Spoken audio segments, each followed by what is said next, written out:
ಇನ್ನು ಪುನೀತ್ ರಾಜ್ಕುಮಾರ್ ಅವರ ಮಟ್ಟಿಗೆ ದೊಡ್ಡ ಮಟ್ಟಿಗೆ ಹೆಸರು ಮಾಡಿದಂಥ ಅತಿ ದೊಡ್ಡ ಕಲಾವಿದರು ಅಂತಲೇ ಕೂಡ ಹೇಳ್ಬೋದು. ಇಂಥ ಅತಿ ದೊಡ್ಡ ಕಲಾವಿದರು ಪುನೀತ್ ರಾಜ್ಕುಮಾರ್ ಜೊತೆ ಅಭಿನಯಿಸಿ ಹೆಸರು ಮಾಡಿದಂಥ ಕಲಾವಿದ ನಟ ಇದೀಗ ನಿಧನರಾಗಿರುವಂಥ ಘಟನೆ ನಡೆದಿರೋದು. ಹಾಗಾದ್ರೆ ಏನಾಗಿದೆ ಇದಕ್ಕೆ ಸಂಪೂರ್ಣದ ಮಾಹಿತಿಯನ್ನು ನಿಮಗೆ ಕೊಡ್ತೀನಿ. ಅದಕ್ಕೂ ಮುನ್ನ ನಮ್ಮ ಚಾನಲ್ ಸಬ್ಸ್ಕ್ರೈಬ್ ಮಾಡ್ಕೊಳ್ಳಿ ಸ್ನೇಹಿತರೆ. ಹೌದು, ಚಿತ್ರರಂಗದಲ್ಲಿ ತಮ್ಮದೇ ಆದಂಥ ರೀತಿಯಲ್ಲಿ ಛಾಪನ್ನು ಮೂಡಿಸಿ ದೊಡ್ಡ ಮಟ್ಟಿಗೆ ಹೆಸರು ಮಾಡಿದಂತಹ ಕಲಾವಿದರು ಅಂತಲೂ ಕೂಡ ಇವ್ರನ್ನ ಕರಿಬೋದಿತ್ತು. ಇನ್ನು ಸಿನಿಮಾ ರಂಗದಲ್ಲಿ ಒಂದಲ್ಲ ಒಂದು ರೀತಿ ಸಾವು ನೋವುಗಳ ಸಂಖ್ಯೆ ಆಗ್ತಿರೋದು ನೀವೆಲ್ಲ ಗಮನಿಸಿರ್ತೀರಿ.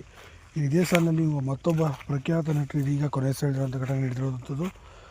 ಹೌದು, ಹಾಗಾದರೆ ನಿಜಕ್ಕೂ ಏನಾಗಿದೆ ಅನ್ನೋದನ್ನು ನೋಡೋಣ ಬನ್ನಿ. ಬೆಟ್ಟದ ಹೂ ಸಿನಿಮಾದಲ್ಲಿ ಶಂಕರದ ಅರವಿಂದ್ ಅಂತಲೇ ಕೂಡ ಹೆಸರು ಮಾಡಿದಂಥ ಅತಿ ದೊಡ್ಡ ಕಲಾವಿದರು ಅಂತಲೇ ಹೇಳ್ಬೋದು. ಅದು ಶಂಕರದ ಅರವಿಂದ್ ಅವರು ಅಂತಲೇ ಹೇಳ್ಬೋದು. ಇಂಥ ಅತಿ ದೊಡ್ಡ ಕಲಾವಿದರಾಗಿದ್ದಂಥವ್ರು ಇದೀಗ ಕೊನೆಯುಸಿರೆಳೆದಿರುವಂಥ ಘಟನೆ ಈಗ ನಡೆದಿರೋದು. ಇನ್ನು ಇವರಿಗೆ ಕೋವಿಡ್ನಿಂದ ಕೂಡ ಬಳಲ್ತಿದ್ರು ಮತ್ತು ಬಹು ಅಂಗಾಂಗ ವೈಫಲ್ಯಕ್ಕೆ ಒಳಗಾಗಿ ಈಗ ಕೊನೆಯುಸಿರೆಳೆದಿದ್ದಾರೆ ಎಂಬ ಮಾಹಿತಿ ಬರ್ತಿರೋಂಥದ್ದು. ಅವರು ಸಿನಿಮಾ ರಂಗದಲ್ಲಿ ದೊಡ್ಡ ಮಟ್ಟಿಗೆ ಹೆಸರು ಕೂಡ ಮಾಡಿದ್ದು. ಸುಮಾರು 500ಕ್ಕೂ ಅಧಿಕ ಸಿನಿಮಾಗಳಲ್ಲಿ ಅಭಿನಯಿಸಿದಂಥ ಶಂಕರದ ಅರವಿಂದ್ ಅವರು ಸದ್ಯ 73ನೇ ವಯಸ್ಸಿನಲ್ಲಿ ಈಗ ಕೊನೆಯುಸಿರೆಳೆದಿದ್ದಾರೆ. ಇವರ ಆತ್ಮಕ್ಕೆ